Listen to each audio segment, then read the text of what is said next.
Hello friends, అందరికీ నమస్కారం. ఈరోజు నేను పంజాబ్ స్పెషల్ పనీర్ పరాటా ఎలా తయారు చేసుకోవాలో చూపించబోతున్నాను. ఈ పరాటాలు టిఫిన్కి అలాగే పెరిగే పిల్లల లంచ్ బాక్స్లో పెట్టివ్వడానికి కూడా చాలా బాగుంటాయి. ఈ పరాటాలని చేసుకోవడం కోసం ఏదైనా ఒక బౌల్లో 2 కప్పుల గోధుమ పిండిని తీసుకోవాలి. అలాగే పావు స్పూన్ ఉప్పు, ఆయిల్ ఒక టేబుల్ స్పూన్ వేసుకొని కలిసేలా ఒకసారి కలుపుకోవాలి. ఇప్పుడు కొద్దిగా వాటర్ యాడ్ చేసుకుంటూ చపాతీ ముద్దల మెత్తగా కలుపుకోవాలి. ఇలా కలుపుకున్న పిండిని మూత పెట్టి ఒక అరగంట పక్కన ఉంచుకోవాలి. ఇప్పుడు స్టఫింగ్ కోసము 1 కప్పు తురిమిన పన్నీర్ తీసుకోవాలి. ఒక మీడియం సైజ్ ఆనియన్ని సన్నగా కట్ చేసి తీసుకోవాలి. అలాగే 2 పచ్చిమిర్చిని కూడా సన్నగా కట్ చేసి ఇందులోనే యాడ్ చేసుకోవాలి. చిన్న ముక్క అల్లం తురిమి వేసుకోవాలి.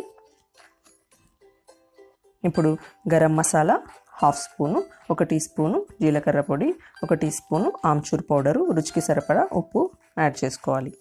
వీటిని కూడా సేమ్ బౌల్లో యాడ్ చేసుకొని చివరిగా కొద్దిగా కొత్తిమీరని సన్నగా కట్ చేసి వేసుకోవాలి. ఇప్పుడు వీటన్నిటిని బాగా కలిసేలా కలుపుకోవాలి. ఇప్పుడు పనీర్ పరాటాని ఎలా చేసుకోవాలో చూసేద్దాం. 30 నిమిషాల తర్వాత పిండి మెత్తగా నాని ఉంటుంది. ఇప్పుడు ఈ పిండిని పరాటాకి సరిపడా తీసుకొని రౌండ్గా బాల్స్ లాగా చేసుకోవాలి. ఇలాగే మిగిలిన అన్నింటినీ కూడా చేసి పెట్టుకోవాలి. ఒక చపాతీ ముద్దని కొద్దిగా పొడి పిండిలో అద్దుకొని వీడియోలో చూపించినట్లు చిన్న బౌల్ షేప్లో చేసుకోవాలి.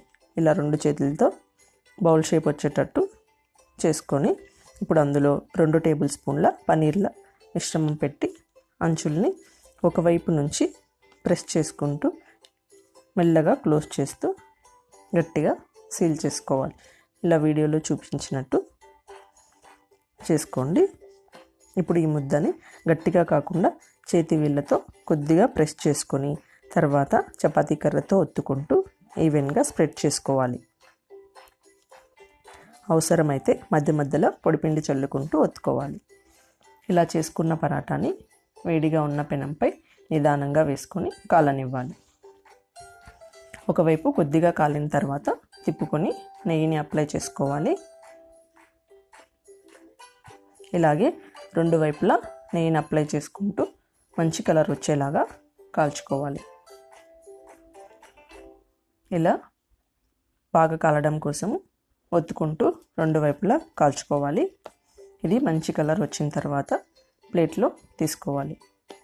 ఇలాగే మిగిలిన అన్ని పరాటాలని కూడా కాల్చుకోవాలి. దీన్ని రైతాతో కానీ లేదా పిల్లలకైతే టమాటా సాస్తో కానీ సర్వ్ చేసుకోండి. అంతేనండి, చాలా టేస్టీ అండ్ హెల్దీ బ్రేక్ఫాస్ట్. మీరు కూడా ట్రై చేసి ఎలా వచ్చిందో కామెంట్ చేయండి. ఈ వీడియో మీకు నచ్చినట్లయితే లైక్ చేసి షేర్ చేసి సబ్స్క్రైబ్ చేసుకోండి. Thank you for watching.